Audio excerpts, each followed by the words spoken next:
Hey guys, it's Frankie here, and today I'm gonna show you the top hidden features of the iOS 11 that Apple didn't talk about at their keynote. And this is completely awesome and very cool, so let's jump right in without wasting any of your time. So to start off, we actually have a hidden feature that Apple didn't really talk about at the event, which is dark mode. So you want to click on these settings and there will be a smart invert option.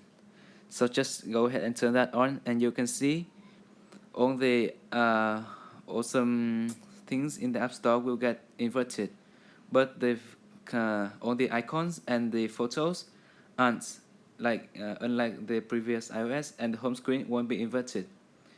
So you can see the setting looks really cool with that orange and black contrast, but third-party apps don't really work right now. But I'm sure that those apps will be updated very soon when the time comes with later betas.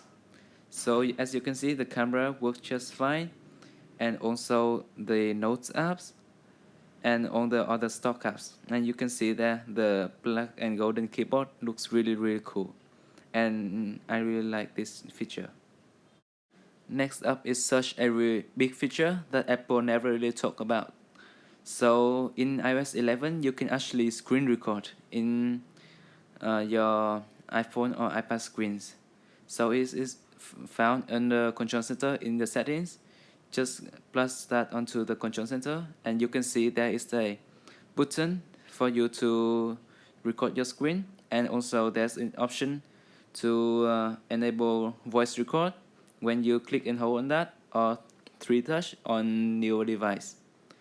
So just start and stop recording, or you can also stop recording when you click on the status bar on the top, and when you're done recording, it will automatically jump into your camera roll, and from there you can edit it or do whatever you want.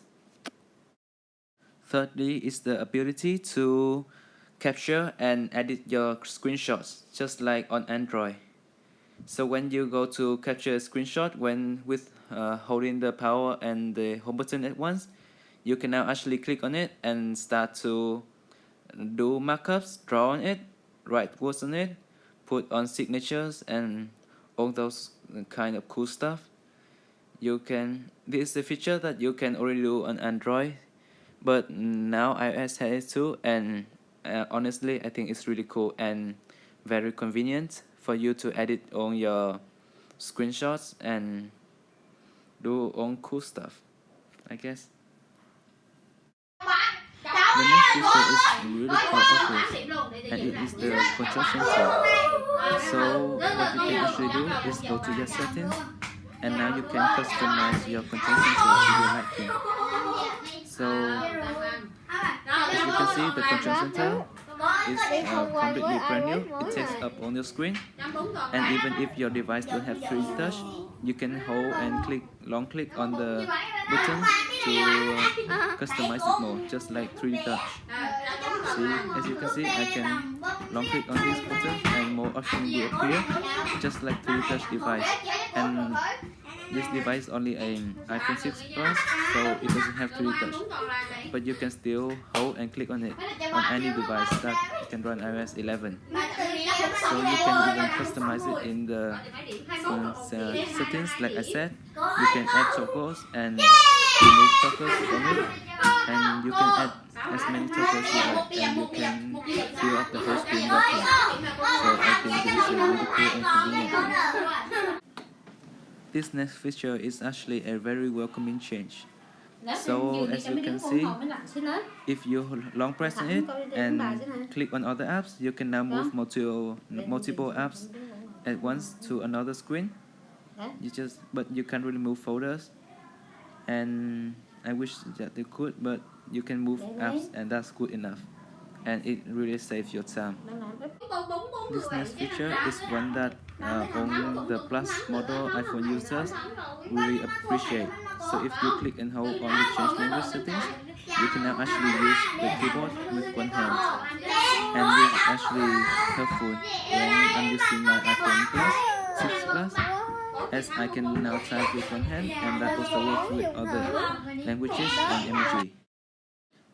Another feature that I found is that for only your 16 GB users, when you're running out of space, you can now actually offload apps. For example, if I see Infinity Play there is taking up 3 GB, but I really don't want to lose my progress and data and own the in-game money, I can just offload the app and then re-download it again, and all my data and money in that game will remain. This feature can actually be a lifesaver. So just click on settings and under emergency SOS. If you toggle on the auto call, the next time you have an emergency, just press the power button 5 times and it will call your emergency service. So now Apple have gone ahead and added the notification settings. So for example, in older iOS, when you receive a message, the message will show what the content is on the banner itself.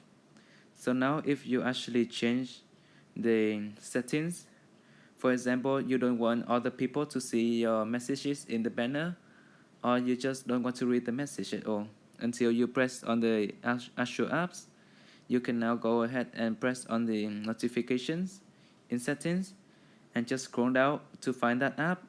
And this actually works with any app, not just the stock apps. And press on never or when unlocked, the message will not show itself and it just says that you have an incoming message, like that. And it works for Instagram, Facebook, and other as well. So now you've also got a built-in QR code scanner. So as you can see here, just open the stock camera app and point at the QR code, and it will immediately show the contents of the QR code as a notification.